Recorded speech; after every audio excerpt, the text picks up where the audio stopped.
چلیے اب اس کی تفسیر جانتے ہیں۔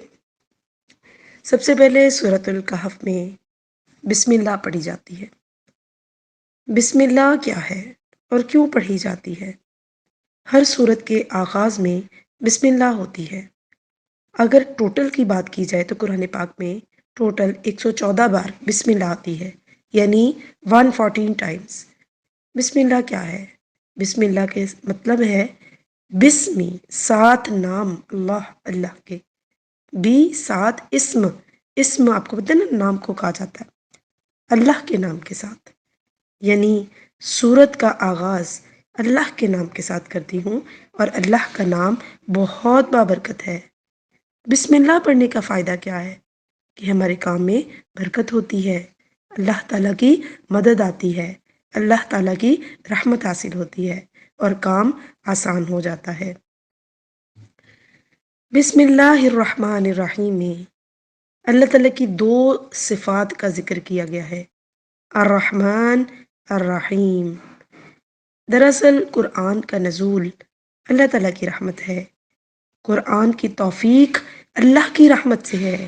اگر رحمت نہ ہو تو نہ ہم قرآن پاک پڑھ سکتے ہیں، نہ سمجھ سکتے ہیں، اور نہ ہم سیکھ سکتے ہیں۔ تو جب انسان علم سیکھے، سکھائے، تو اللہ کی رحمت طلب کرے اور دوسروں کے ساتھ مہربانی کا رویہ اختیار کرے۔ اور یہ کیسے اللہ تعالیٰ کی رحمت آئے گی؟ بسم اللہ الرحمن الرحیم پڑھنے سے۔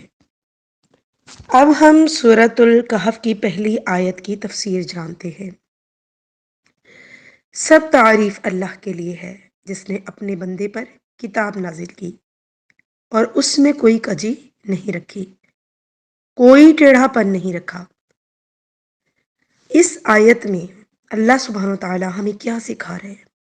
اللہ تعالیٰ ہمیں یہ سکھا رہے ہیں کہ جب ہم اللہ سبحانہ وتعالی کی کسی نعمت کا ذکر کریں تو ہم اس کی تعریف کے ساتھ کریں، چاہے وہ نعمت ذاتی طور پر ہمیں ملی ہو یا پھر کوئی ایسی نعمت ہو جو سب کے لیے ہے۔ اگر ہم ذاتی طور پر نعمت کی بات کریں، جیسے ہماری صحت اچھی ہے، ہمارا دماغ کام کرتا ہے، ہم سن سکتے ہیں، ہم دیکھ سکتے ہیں، ہم بول سکتے ہیں، تو ہمیں الحمدللہ کہہ کر بات شروع کرنی چاہیے۔ اس کے علاوہ الحمدللہ ہم کہاں کہاں پڑھیں گے؟ سب کاموں کے آغاز میں بھی الحمدللہ اللہ کی تعریف ہونی چاہیے، اور اختتام میں بھی الحمدللہ اللہ سبحانہ وتعالی کی تعریف ہونی چاہیے۔ اس کے علاوہ نبی کریم صلی اللہ علیہ وآلہ وسلم اللہ تعالیٰ کی تعریف کب کرتے تھے؟ جب رکوع سے سر اٹھاتے تو اس کے بعد ربنا ولک الحمد اللہ کی تعریف کرتے۔ ایک صحابی نے حمدن کثیرا طیبا مبارکا فیہ بولا، اور رسول اکرم صلی اللہ علیہ وسلم نے اس کی تعریف کی کہ 30 فرشتے آئے ہیں اس کے اجر کو اٹھانے کے لیے۔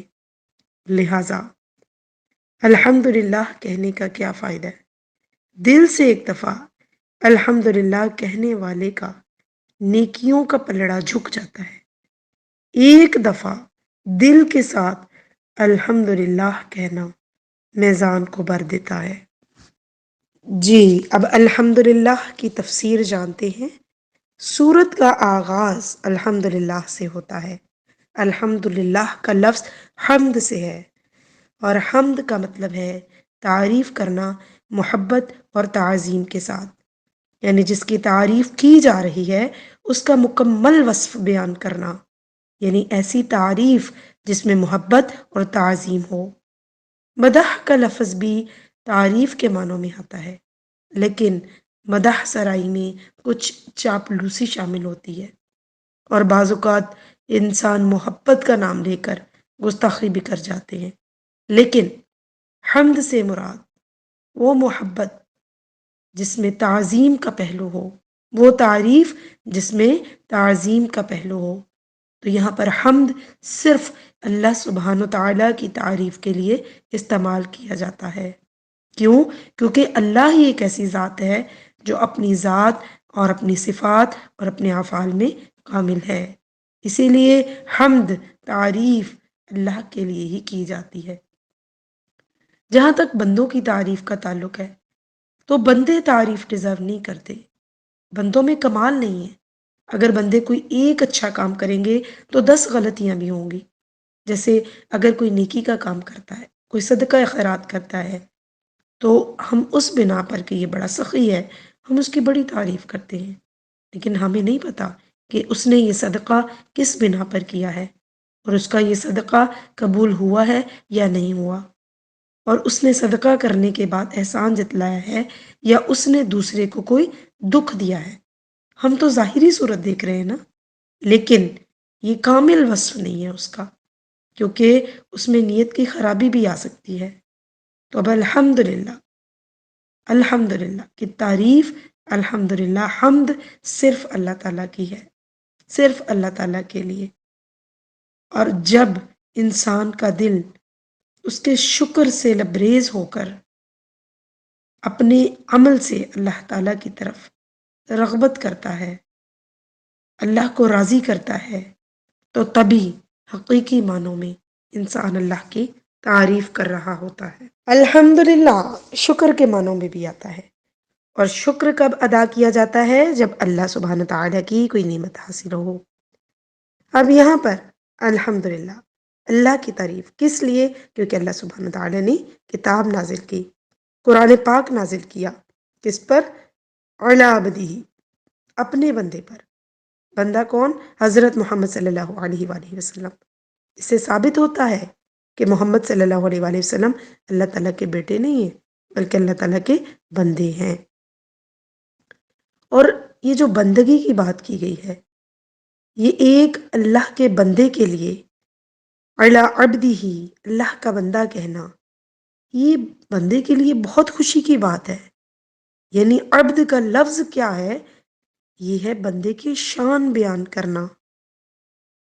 یعنی یہاں پر اللہ تعالیٰ نے حضرت محمد صلی اللہ علیہ وسلم کو ان کے نام سے مخاطب نہیں کیا، بلکہ عبد کہا، اور عبد سے مراد یہ ہے کہ ان کی عبودیت کی صفت کو اجاگر کیا، یعنی کہ وہ اللہ تعالیٰ نے انہیں ان کی عبادت اور بندگی کی صفت سے اجاگر کیا، کیونکہ آپ صلی اللہ علیہ وسلم اللہ کے سب سے زیادہ عبادت گزار بندے تھے۔ تو قرآن سے بھی فائدہ کیا پتہ چلا؟ کہ قرآن سے بھی فائدہ وہی اٹھاتا ہے جو عبودیت کا حق ادا کرے۔ عبودیت کا حق سے کیا مراد ہے؟ یعنی جو اللہ کا بندہ بن کر رہے، جو اللہ کی بندگی کرے، جو اللہ کی عبادت کرے، کیونکہ بہت سے لوگ قرآن پاک پڑھ لیتے ہیں لیکن جو قرآن کہتا ہے اس پر عمل نہیں کرتے، عبد نہیں بنتے۔ چونکہ کتاب اللہ تعالیٰ نے اپنے بندے پر نازل کی ہے، تو قرآن اسی کو سمجھ آتا ہے، قرآن اسی کو عزت بخشتا ہے جو واقعی اللہ کی عبادت کرتا ہے، اور اس قرآن کو پڑھ کر عبادت کی طرف رغبت کرتا ہے۔ اس سے یہ بھی پتہ چلا کہ یہ کتاب جبریل اپنے پاس سے نہیں لائے، اعوذ باللہ، یہ محمد صلی اللہ علیہ وسلم نے نہیں گھڑی جیسا کہ کافر کہتے تھے، بلکہ اللہ نے اتاری ہے۔ اور کتاب کاتبہ سے نکلا ہے، لفظ کتاب کاتبہ سے نکلا ہے، اور کاتبہ سے مراد ہے جمع کیا ہوا، یعنی قرآن میں حروف سے الفاظ، الفاظ سے آیات، اور آیات سے پھر صورتیں بنی، اور نبی کریم صلی اللہ علیہ وسلم نے جس طرح لکھوایا اسی طرح لکھا گیا۔ اس سے یہ بھی پتہ چلتا ہے کہ یہ کتاب اللہ کا کلام تو ہے لیکن اس کو لکھوایا گیا ہے، اور اس کے اندر کوئی ٹیڑھا پن نہیں رکھا، کوئی کجی نہیں رکھی، نہ معنی کے اعتبار سے، نہ سٹرکچر کے اعتبار سے، نہ احکام کے اعتبار سے، نہ ہی اس کی تعلیمات کے اعتبار سے۔ ایک ہوتا ہے عوج اور ایک ہوتا ہے عوج۔ عوج کیا ہے؟ وہ ٹیڑھا پن جو آنکھ سے باسہولت دیکھا جا سکتا ہے، مثلا کسی لکڑی یا کسی تار وغیرہ کا ٹیڑھا پن، اور عوج کا معنی ہے کہ معنی میں کجی۔ عوج کیا ہے؟ میننگ میں، ٹرانسلیشن میں، معنی میں اس کے کجی، یعنی معنی میں ٹیڑھا پن۔ قرآن پاک میں کوئی بیکار بات نہیں، کوئی کھیل کود کی بات نہیں، کوئی جھوٹ نہیں۔ اللہ تعالیٰ نے اس کتاب کو ان تمام باتوں سے پاک کر دیا ہے۔ یہ اس کتاب کی تعریف اللہ نے بیان کی ہے کہ اس کتاب کو ہر طرح کی خامی، کمزوری سے پاک بتایا گیا ہے تاکہ لوگ اس سے صحیح طور پر فائدہ اٹھا سکیں۔ اس کتاب کے کئی نام ہیں: ہدایت، رحمت، نور، کتاب عزیز۔ اس کے علاوہ بھی مختلف نام قرآن پاک کے اندر آتے ہیں۔ تو کتاب کے ساتھ ہمیں وہی معاملہ کرنا چاہیے جو نبی کریم صلی اللہ علیہ وسلم نے کیا، پڑھا بھی، لکھوایا بھی، یاد بھی کیا، سنایا بھی، سمجھا بھی، غور و فکر بھی کیا، اور اس پر عمل کیا اور عبودیت اختیار کی۔ جی میری بہنوں، یہ تھی اس آیت کی تفسیر۔ آپ پریشان مت ہوئیے، آپ مجھے اگر آپ کو تفسیر مشکل لگ رہی ہے تو آپ صرف آیت اور ترجمہ سنا دیجئے، یعنی ایک ایک لفظ کا میننگ سنا دیجئے۔ اگر ترجمہ سنانا بھی مشکل لگ رہا ہے تو صرف آپ مجھے ایک آیت ہی سنا دیجئے عربک کی، ٹھیک ہے؟ چلیں انشاءاللہ اگلے لیکچر میں آپ کے ساتھ ملاقات ہوگی۔ اجازت دیجئے، وآخر دعوانا ان الحمد للہ رب العالمین۔ السلام علیکم ورحمۃ اللہ۔